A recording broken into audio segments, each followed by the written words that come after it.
Hello guys, तो कैसे हैं आप सब लोग। आज मैं जाने वाला हूँ अपनी फैमिली के साथ वैद्यवंत पार्क। ठीक है गाइज, नोएडा का वैद्यवंत पार्क बहुत अच्छा है। और गाइज हमने अपनी टैक्सी बुला ली है। अब हमारी टैक्सी आके खड़ी हो गई है। अब बस हमारी फैमिली आ रही है। और फाइनली गाइज अब हम कैब में बैठ गए हैं। अब हम यहाँ से जाएंगे सीधा वैद्यवंत पार्क और वहाँ का व्यू दिखाएंगे गाइज। और आपको रास्ते में भी दिखाएंगे कितनी बड़ी बड़ी बिल्डिंगें, इमारतें हमारे ग्रेटर नोएडा के अंदर हैं। ग्रेटर नोएडा के अंदर गाइज बहुत बड़ी बड़ी सोसाइटी और बिल्डिंगें हैं, देखो आप भी। हाँ तो गाइज अब हम आ गए हैं वैद्यवंत पार्क। अब हम टैक्सी से उतर गए हैं। अब हम यहाँ से टिकट खरीद के जाएंगे सीधा वैद्यवंत पार्क के अंदर। फाइनली गाइज अब हमारे भैया टिकट खरीद रहे हैं। अब टिकट हमने ले लिए। अब हम आ चुके हैं वैद्यवंत पार्क के अंदर। गाइज व्यूज़ देखो कैसा है, अच्छे व्यू है। जो वैद्यवंत पार्क है वो नाइट में एक अच्छा दिखता है। मैं आपको नाइट में भी दिखाऊंगा। और इसके अंदर बहुत कुछ है, आओ आके बैठने का।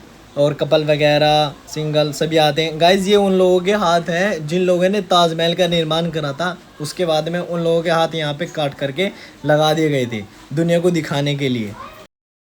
ये मेरी छोटी सी भतीजी और ये मेरे भैया हैं। थोड़ी देर पार्क में बैठ के हमने चिल करी और घूमते घूमते अब हमें रात हो चुकी थी, जिसके लिए अब हम आए थे यहाँ पे। गाइस वाटर शो होता है रात में। अब यहाँ पे कुछ टाइम बाद वाटर शो होगा। वाटर शो के देखने के लिए बहुत दूर दूर से लोग आते हैं वैद्यवंत पार्क के अंदर। और हम आपको दिखाएंगे कि वाटर शो में क्या क्या चीज़ दिखाई जाती हैं। गाइस ये जो पानी आपको अभी खाली ऐसे ही दिखाई दे रहा है, इसमें कुछ टाइम बाद आपको चलते हुए दिखाई देगा टीवी। अब गाइज हमें आके बैठ चुके थे क्योंकि हमें यहाँ पे वाटर शो देखना है। और सभी लोग आके यहाँ पे बैठ गए हैं। जिस भाई को वाटर शो देखना है अपना आराम से आके, यहाँ पे सीढ़ियाँ बनी है, यहाँ पे आके बैठते हैं वाटर शो देखने के लिए। क्योंकि वाटर शो गाइज बहुत ही कमाल का होता है और पर डे होता है, हर दिन होता है। फाइनली गाइज अब हमारा वाटर शो शुरू हो गया है। अब आप भी वाटर शो देखो और हम भी वाटर शो देखेंगे। बने रहिए ऐसे ही, लास्ट तक देखना गाइज। चेष्टा की गई है।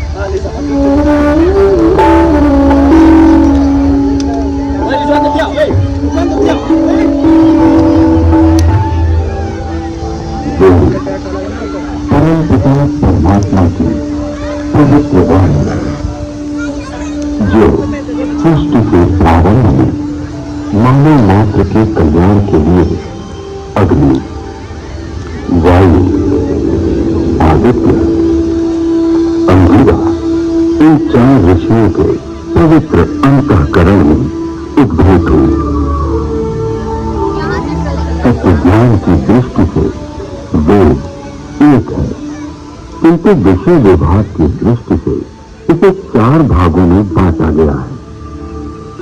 ऋग्वेद, यजुर्वेद, सामवेद और अथर्ववेद। ऋग्वेद में ज्ञान का विषय, यजुर्वेद में कर्म का विषय, सामवेद में उपासना का विषय और अथर्ववेद में विज्ञान का विषय है। विश्व साहित्य का प्राचीनतम ग्रंथ वेद है।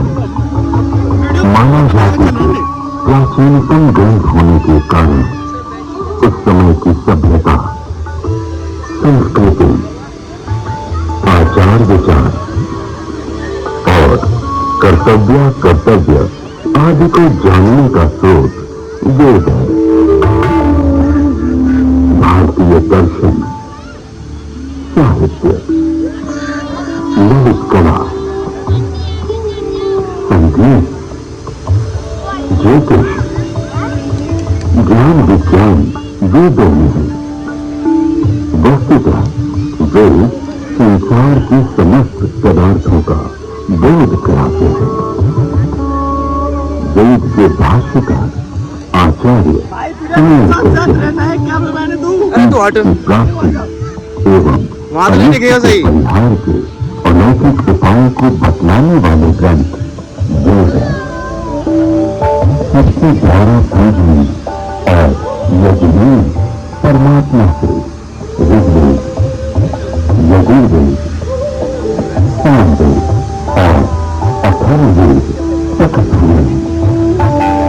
ऋग्वेद के मंत्र दस्ता ऋषि कहते हैं दिव्यातर्षुभरिताविचर समानि जग्गिरे छन्दांसि जग्गिरे तस्माद्युजुष्ट स्माद्जायते।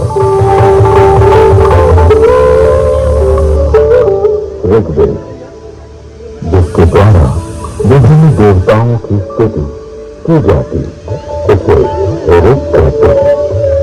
ऋच्यते पूयते अन्य इति ऋग। इस प्रकार की ऋचाओं के संग्रह का नाम ऋग्वेद है। ऋग्वेद विश्व साहित्य का प्राचीनतम ग्रंथ है। ऋग्वेद में 10 मंडलों में 1028 सूक्त में 10,600 मंत्र हैं। यजुर्वेद, यजुर्वेद में कर्मकांड का प्राधान्य है, जिसकी समाप्ति अनेक अक्षरों वाली है अथवा जो गद्यमय है, उसे यजुष कहते हैं। अनेकाक्षरावसानो यजुर। यजुर्वेद के 2 भाग हैं, शुक्ल यजुर्वेद एवं कृष्ण यजुर्वेद। शुक्ल यजुर्वेद में 40 अध्यायों में 1975 मंत्र हैं। कृष्ण यजुर्वेद गद्यात्मक है। सामवेद, गीत ही साम है। गीतेषु समात्रा, संगीत का मूल उद्गम सामवेद है। सामवेद के 2 भाग हैं, पूर्वार्चित एवं उत्तरार्चित। सामवेद में 1875 मंत्र हैं। अथर्ववेद, अब 4 मंत्रों का ज्ञान अथर्ववेद में है। इसमें आयुर्वेद का विस्तृत विवेचन हुआ है। इसकी सैनिक शाखा में 20 कांडों में 730 सूक्तों में 6000 मंत्र हैं।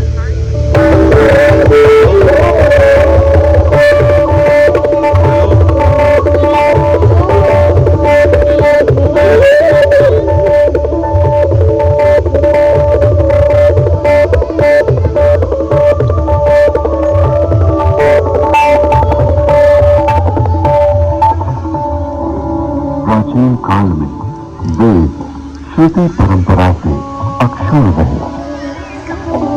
वैदिक ऋषियों ने वेदों को कंठस्थ किया और अपने शिष्यों को उसका श्रवण कराया।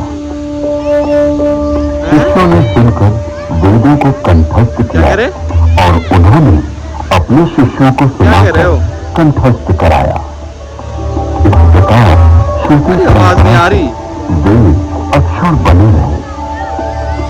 वेदों में किसी भी प्रकार की मिलावट न हो सके, इसके लिए वैदिक ऋषियों ने विकृति पाठों का निर्माण किया। वेदों में मंत्र दोष का ऋषियों का उल्लेख है, जिन्होंने मंत्रों का साक्षात्कार किया। इस परंपरा में सप्त ऋषियों का विशेष महत्व बतलाया गया है।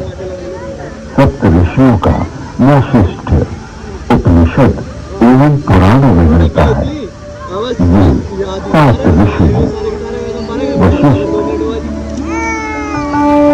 विश्वामित्र, जमदग्नि, भारद्वाज,